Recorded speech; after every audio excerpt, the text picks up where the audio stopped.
Hi, everybody. It's Crystal Love here with your spiritual vitamin for today. I want to say to you that access is granted, but there are some things that we have to consider. What do we have access to? So, when we talk about kingship, when we talk about God having lordship over our lives, this means yes, God rules and reigns on the throne. But does he have full access to every part of your being? So we want to access heavenly things. But does God have access to our secret things, to our hidden things, the things that we think we know about us? But there are some things we don't know about ourselves. This is why Jesus is Lord in the earth, but we need to make him Lord, allow him to be Lord over our lives. Does he have permission to take full control over your life? Do you trust his entire divine plan concerning you? These are some things to consider. We need him to be Lord because we don't know all of the hidden things that are in our heart that will hurt us later if we don't allow him to have total control. We don't know everything. There are certain paths that we take or God is trying to tell us not to take, because there are certain paths that will lead us to what God promised. And then there are certain paths that will turn us in the opposite direction as to where God is trying to take us in our lives. And it is us following our own permissive will, but not God's divine will.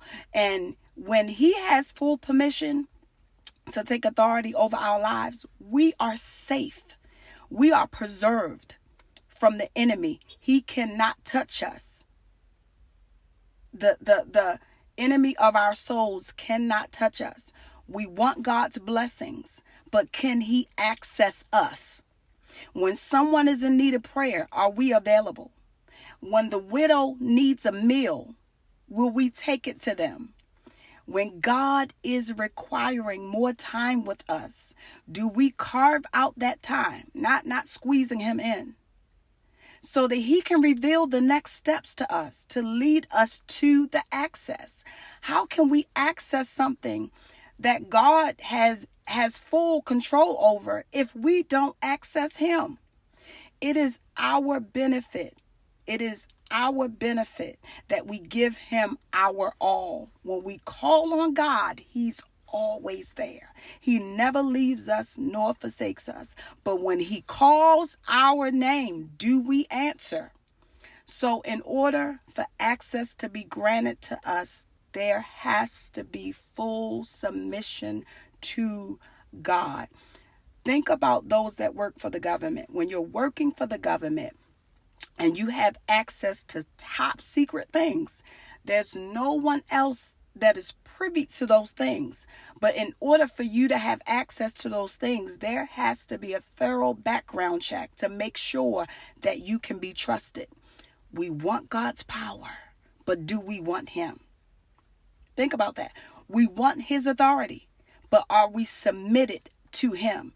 We want his glory, but can we be trusted to give it back to him? Anything that we do on the behalf of God, in God's stead, he gets the glory out of it. So access, lastly, it goes both ways. If God does not have all of you, the part that is not submitted will be a threat to your future and to those that are assigned to you. So access will be granted when you are accessible. God bless you. And I want you to say this before I get off. Lord, make me accessible.